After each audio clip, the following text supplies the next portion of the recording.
Good afternoon, y'all. Just taking a little walk in the afternoon. I'm taking a break from my little exercises and training that I've been working on for the last 5 months. I pushed it good for 5 months, but today I went to the gym and I'm just like, no, ain't happening. I think I hit my limits. My muscles are as cooked as they can be, and I think I need a couple of weeks or even a month off. So that's a good sign.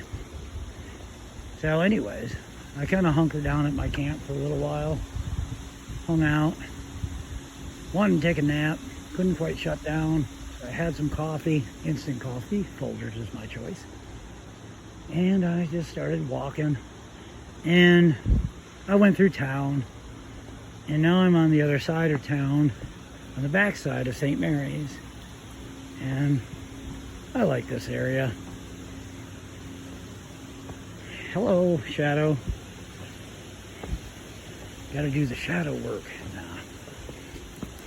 This here is behind all the factories. Well, not all the factories. St. Mary is surrounded by a lot of factories. And I know 2 videos ago with my Johnsonburg video, I said, oh yes, you know, Johnsonburg has that typical depressed economic look to it.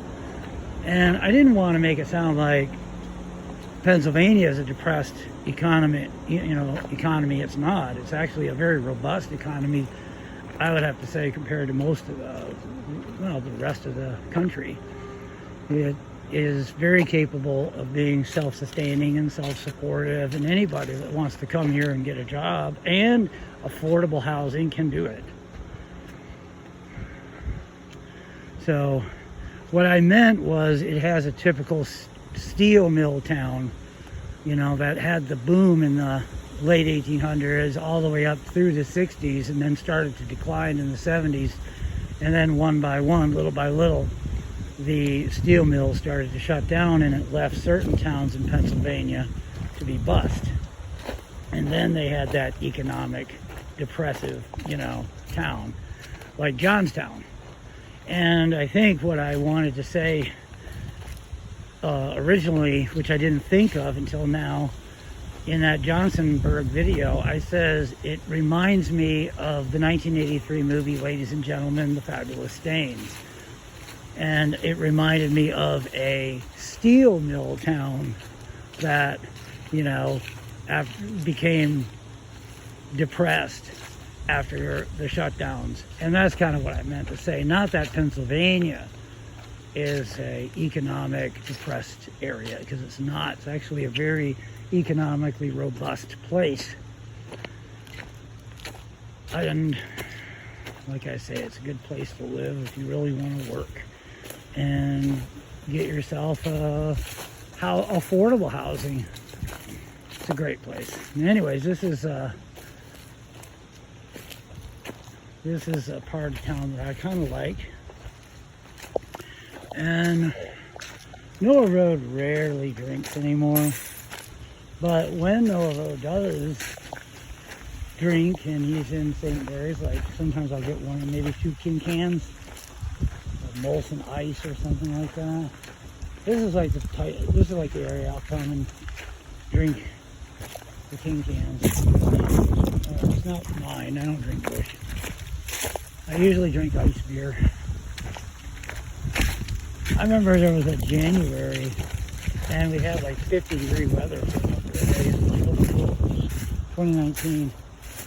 And I came here and I drank a couple of Molson Ice King cans.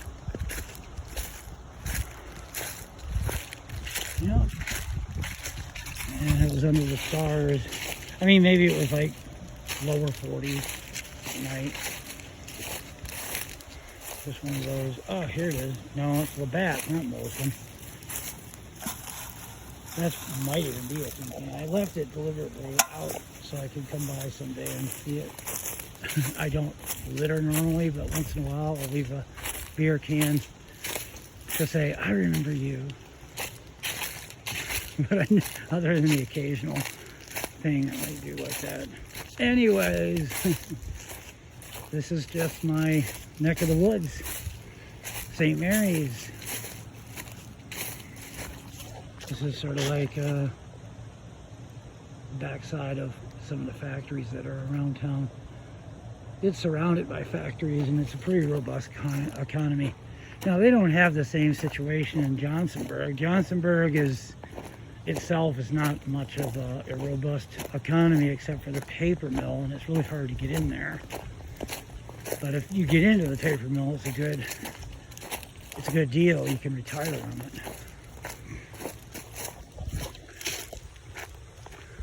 But other than that, there's really nothing but the grocery store, the dollar store, nothing. So Johnsonburg is a little bit of a depressed, neighborhood. But not St. Mary's. St. Mary's is pretty robust. I mean, my friend has been having a hard time getting a job, but that's just because she wants to get a job in the home health care field, and you got to jump through hoops to get one of those jobs. Fingerprints, and I've been running her around for like 3 weeks. But if she wanted to go to a steakhouse or something, she could have got a job real easy. These railroad tracks, they just end up there, not too far. A lot of people run ATVs and stuff in here. And it's real relaxed around here. Like, look at this, huh? This has been here since like last summer. I seen this last year. Okay, you just kind of sit and hang out. They don't even really use it. They just use it a couple times maybe. And feels good to finally like take a break from training. I'm not a strong guy. I don't have the raw materials to be really big or strong. I have to work really hard just to be stable. And after about 5 months of pushing hard, I pretty much get wiped out. I gotta take a month or even 2 off. And I only train usually 3 days a week, sometimes only 2. Once in a while, when I feel really strong in the energy, which is rare, I'll train for 4 days out of the week. I think this is kind of pretty. I'm just hanging out with everybody. The few listeners that I got. I think Noah Road's kind of cool in a way because it's kind of the secret channel.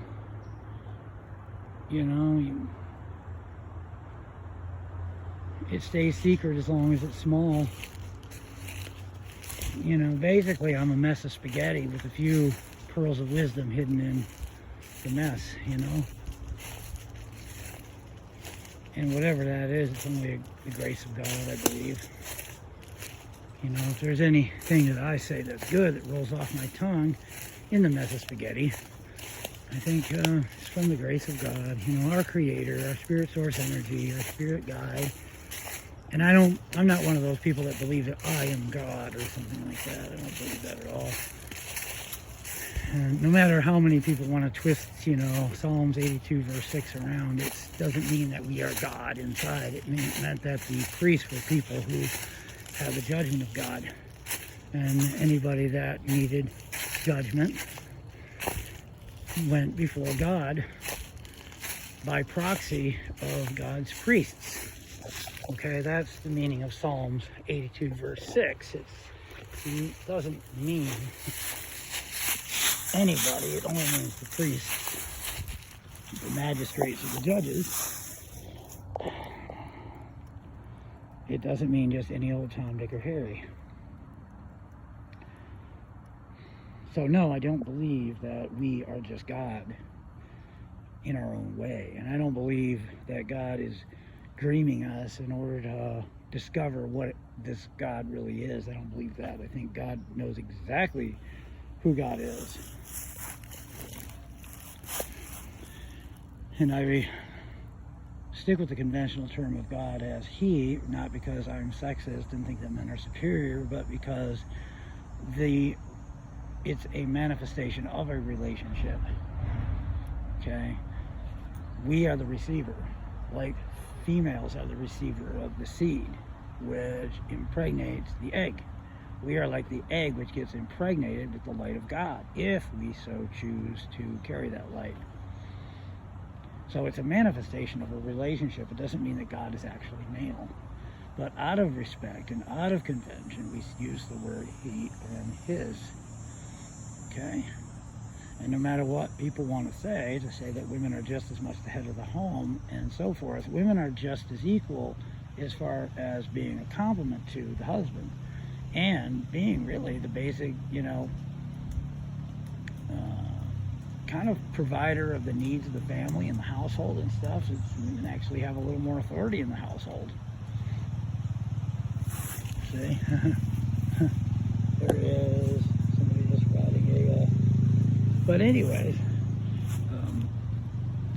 it's just a manifestation of a relationship because we are the receivers of God's light, and we are impregnated if we seek that light, if we seek the face of God. If we say, I see your light, I know it's there, please, I don't want to rebel and just follow my base animal inclinations. I really do want to, have this light grow within me.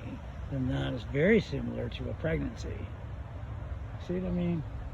And that's how it really is, and out of respect for that, and I suppose you could say convention, we use the word he, but it doesn't mean that God isn't a female, is only a he, because then God wouldn't be complete, and God would be limited, because a male is limited and a female is limited. You'd have to divide God up into two parts, male and female, rather than we are part of God. We are a borrowed existence that's from God. So we in ourselves, as is contained in our own free will, are not God, but we are the egg, if you will, that can be impregnated or fertilized by the light of God if we, recognize that we are not God. God, gave us this opportunity. And we could always say, but I didn't ask to come here. Well, if that's the case, then why is it that if somebody put your head underwater, you would fight and fight and fight for air? So it's sort of like you got to buy the whole fence, if you will. If you're somebody who says, I want to put up a fence, but part of that fence is on the neighbor's side, why should I be the only one that has to pay for it? But you do have to buy the whole fence if you're the guy that chooses to put up the fence. Well, in a way, I don't know if that illustration made a whole lot of sense, but in a way, because you would fight for breath, you have no choice but to, pay for the whole fence, even though we didn't exactly choose before we were born to be here. And we don't know the mystical levels of our soul and what it's all connected to and where we really came from and so forth. There is probably more going on in this life and in this world than actually meets the eye. Life is really a miracle. It's just that we got used to seeing it, so it just, there's always that, because of free will, there's always room for a rational explanation for everything, and everything can be physically and scientifically measured. That is the room for the rational explanation in order to truly test people. Isn't that beautiful? I mean, it's hard, but the whole point is to have your arms raised in victory. And at the end of the marathon, it's hard. How many people who start a marathon actually finish it? I mean, how many people really even qualify? But, you got to run a while. You got to try to even qualify, in life, the marathon of life. And how many people will really have their arms raised in victory at the end of a marathon? And it's certainly not easy. It's like the same as life. We're here to find our way back to that miracle. When we do, and when we die, our arms should be raised in victory. And that's the whole thing. That's the whole point. We just got used to seeing this so long, it doesn't look like a miracle. And there's always that room left over for a rational explanation for everything. And in reality, just beneath the surface, it's all a miracle. Amen.